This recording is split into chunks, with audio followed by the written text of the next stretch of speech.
नमस्कार मंडळी, मी काजल. स्वामी भक्तिशक्तीमध्ये तुमचं स्वागत आहे.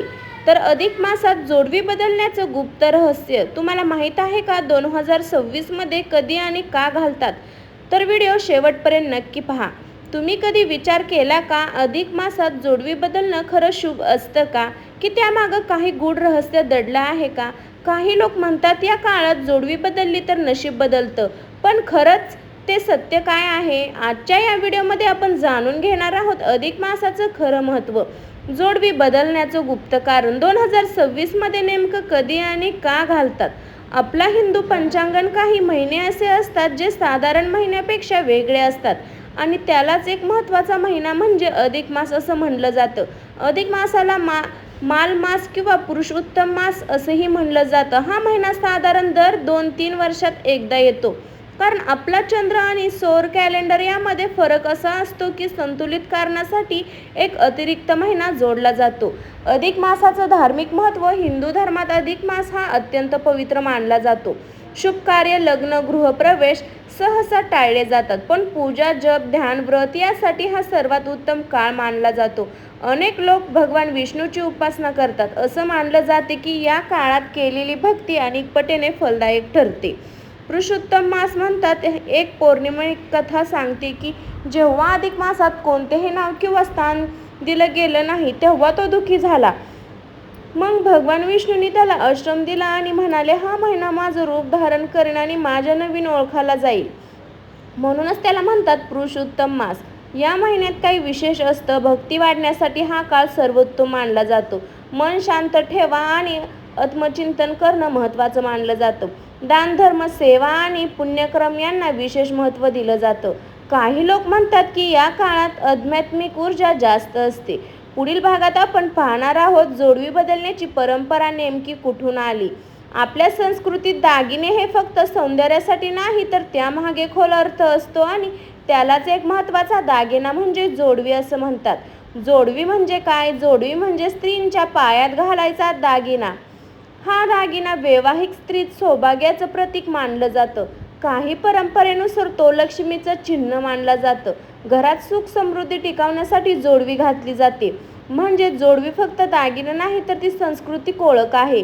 जोडवी बदलण्याची परंपरा का आहे? गावाकडील काही पारंपरिक घरामध्ये अशी मान्यता आहे की जुनी जोडवी वापरून ऊर्जा थकते.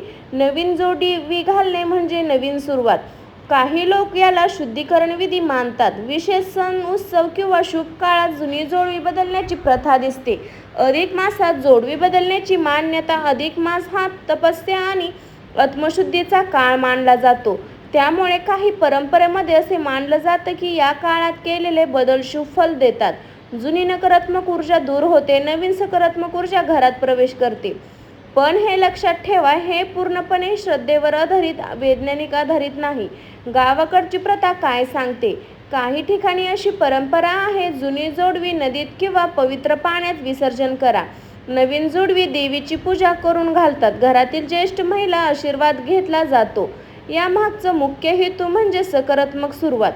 आजच्या काळात बदल. आजचा अनुभव काळात अनेक जण फॅशन आणि डिझायनरनुसार जोडवी बदलतात. काही जण श्रद्धेनंतर, काही जण ट्रेंड म्हणून बदल करतात. शहरामध्ये ही प्रथा कमी झाली आहे पण अजूनही टिकून आहे. पुढील भागात आपण पाहणार आहोत या परंपरेचं गुप्त रहस्य आणि लोककथा काय सांगतात. आता आपण त्या भागात येतो जिथे सगळ्यात जास्त उत्सुकता आहे. खरंच अधिक मासात जोडवी बदलण्यामागं काय गुप्त रहस्य आहे? गावाकडील जुनी लोक अजूनही एक गोष्ट सांगतात, अधिक मासात ऊर्जा वेगळी असते. त्यांच्या मान्यतानुसार या काळात वातावरण शांत आणि आध्यात्मिक असतं. मन लवकर प्रभावित होतं. त्यामुळे केलेले विधी खोल परिणाम देतात. म्हणूनच या काळात शुद्धीचा काळ मानलं गेलं. जोडवी बदलण्याची रहस्यमय मान्यता. काही जुनी कथांनुसार जुनी जोडवी म्हणजे पूर्व ऊर्जाचा साठा मानला जातो आणि नवीन जोडवी म्हणजे नवीन सुरुवात, नवीन नशीब, नवीन सकारात्मक ऊर्जा.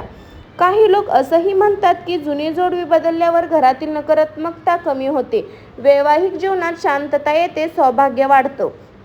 पण हे पूर्णपणे लोकविश्वास आहे. कोणताही वैज्ञानिक पुरावा नाही. विधीचं रहस्य. कधी घरामध्ये आजही विशेष पद्धत पाळली जाते. जुनी जोडवी काढताना मंत्रोच्चार केले जातात. देवीची पूजा केली जाते. नवीन जोडवी शुभ मुहूर्तावर घेतली जाते. असं मानलं जातं की या विधीमुळे नकारात्मकता ऊर्जा दूर होते. पण खरं वास्तव काय आहे? आता सर्वात महत्त्वाची गोष्ट, विज्ञान काय सांगतं? दागिन्यामध्ये ऊर्जा साठत नाही. शुभ अशुभ हे पूर्णपणे मानवी श्रद्धेवर अवलंबून आहे. बदल केल्याने प्रत्यक्ष आयुष्यात कोणताही अलौकिक परिणाम होत नाही. मग लोक काय म्हणतात? परंपरा पिढ्यानपिढ्या चालत आली आहे. श्रद्धेमुळे मानसिक शांतता मिळते आणि समाजात एक भावना तयार होते की काहीतरी चांगलं घडणार आहे आणि हीच भावना लोकांना विश्वास देते. श्रद्धा असावी पण भीती नाही. कोणताही निर्णय अंधश्रद्धेवर नाही तर समजून घ्या आणि विचार करून घ्या. आता सर्वात मोठा प्रश्न तुम्हाला सांगणार आहे, अधिक मासात जोडवी बदलण्याचं खरं टायमिंग काय आहे? पुढील भागात आपण पाहणार आहोत महत्त्वाचं रहस्य, जी 2026 मध्ये अधिक मासात काळ आणि जोडवी बदलण्याचं खरं टायमिंग काय आणि कधी काय करावं. तर ही पाहण्यासाठी स्वामी भक्तिशक्ती चॅनलला सबस्क्राईब करून कमेंटमध्ये श्री स्वामी समर्थ लिहायला अजिबात विसरू नका. चला तर आपण त्या भागावर येऊ. आता सर्वात मोठा प्रश्न, 2026 मध्ये अधिक मास नेमका कधी येतो आणि त्या काळात जोडवी बदलण्याचा संबंध काय? 2026 मधला अधिक मास हिंदू पंचांगानुसार अधिक मास हा चंद्र कॅलेंडर आणि सौर कॅलेंडर यामधील फरक करून काढण्यासाठी येतो. त्यामुळे 2026 मध्ये पंचांगानुसार जर अधिक मास लागू असेल तर तो साधारण उन्हाळ्यात तर पावसाळ्यात संक्रमण काळात येतो. म्हणजे शुभ अशुभ विधीबाबत लोक अधिक सावध असतात. हा काळ आध्यात्मिक शांतता आणि तपस्या यासाठी ओळखला जातो. या काळात काय केलं जातं? अधिक मासात लोक साधारणपणे उपवास करतात, पूजापाठ वाढवतात, दानधर्म करतात आणि काही घरामध्ये पारंपरिक बदल जसे दागिने केले जातात. कारण असा विश्वास असतो की या काळात केलेले पुण्यक्रम वाढतं. आणि गुरुवार, परंपरानुसार गुरुवार शुक्रवार शुभ मानला जातो. सकाळचा वेळ ब्रह्ममुहूर्त योग्य मानतात. देवी देवतेची पूजा करून बदल केला जातो. लोक असं म्हणतात की योग्य मुहूर्तावर केलेले कार्य स्थिर आणि शुभ परिणाम देतं. पण लक्षात ठेवा, इथे एक महत्त्वाची गोष्ट समजून घ्या. पंचांग आणि मुहूर्त हे श्रद्धेवर आधारित आहेत. प्रत्येक आयुष्यावर त्यांचा वैज्ञानिक परिणाम नाही. आजच्या काळात काही लोक पूर्ण श्रद्धेने हे पालन करतात. काही लोक फक्त परंपरा म्हणून करतात तर काही जण याला सिम्बॉयसिस प्रतिकात्मक म्हणतात. म्हणजेच आता हे याचं मिश्रण बनलं आहे. मुख्य संदेश, 2026 मधलं अधिक मास हा बदलण्याचा काळ नाही, तो मन शांत करण्याचा, स्वतःला समजून घेण्याचा काळ आहे. पुढील भागात आपण पाहणार आहोत या काळात कोणत्या चुका टाळायला हव्या आणि सावधान राहायला हवं. आता आपण त्या भागात आलो आहे जिथे खूप महत्त्वाची गोष्ट समजून घेण्याची आहे. अधिक मासात किंवा जोडवी बदलण्याच्या परंपरा कोणत्या गोष्टी टाळाव्यात? अंधश्रद्धेवर निर्णय घेऊ नका. काही लोक भीतीमुळे निर्णय घेतात, जर आता बदललं नाही तर वाईट होईल, नशीब खराब होईल. पण हे पूर्णपणे भावनिक अंधश्रद्धेवर आधारित विचार आहेत. कोणताही निर्णय घाईने किंवा भीतीने घेऊ नका. काही ठिकाणी असं होतं की जुनी टिकाऊ वस्तू टाकून देणं महागडी घेतली जाते किंवा शुभ आणि म्हणून जास्त खर्च केला जातो. लक्षात ठेवा, शुभ काळ म्हणजे खर्च वाढवण्याचा नाही तर काळ नाही. चुकीच्या माहितीवर विश्वास ठेवू नका. आजकाल सोशल मीडियावर खूप गोष्टी फिरतात. चुकीचे मुहूर्त, बनावट कथा, भीती निर्णय करणारे संदेश, यामुळे लोक गोंधळतात. नेहमी विश्वासात माहिती घ्या. परंपरा पाळा, पण समजून. जर तुम्ही परंपरा पाळत असाल तर शांत मनाने पाळा. कुटुंबाचा सल्ला घ्या. अर्थ समजून घ्या. का करतो हे समजणं खूप महत्त्वाचं आहे. मानसिक शांती सर्वात महत्त्वाची आहे. या सगळ्यात सर्वात मोठी गोष्ट मन शांत असणे, सकारात्मक विचार ठेवणं, भीती दूर ठेवणं. कारण शेवटी श्रद्धा आणि आनंदासाठी, भीतीसाठी नाही. अधिक मास हा खूप पवित्र काळ मानला जातो, पण त्या खरं महत्त्व हे स्वतःला समजून घेणं. परंपरा पाळा, अंधश्रद्धेत अडकू नका, श्रद्धा ठेवा, पण विचार करून. जर हा व्हिडिओ माहितीपूर्ण वाटला तर लाईक करा आणि माहितीपूर्वक अजून लोकांना शेअर करा. आणि अशाच रहस्यमय विषयासाठी चॅनलला सबस्क्राईब करा आणि बेल आयकॉन दाबायला अजिबात विसरू नका. तर मंडळी, आपण पाहिलं अधिक मास आणि जोडवी बदलण्याची परंपरा ही फक्त एक रीत नाही तर आपल्या संस्कृतीशी जोडलेली एक खोल भावना आहे.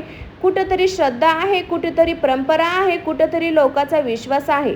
श्रद्धा ठेवायला हरकत नाही, पण प्रत्येक गोष्टी समजून घेणं खूप महत्त्वाचं आहे. परंपरा पाळा पण भीतीने नाही. संस्कृती जपा पण विचार करून आणि नेहमी सकारात्मक राहा. पुढच्या व्हिडिओमध्ये आपण पाहणार आहोत अधिक मासात कोणत्या गोष्टी केल्या तर खरंच शुभ मानल्या जातात. तर धन्यवाद. जर हा व्हिडिओ आवडला असेल तर लाईक करा, शेअर करा आणि सबस्क्राईब करा. तर श्री स्वामी समर्थ सर्वांना.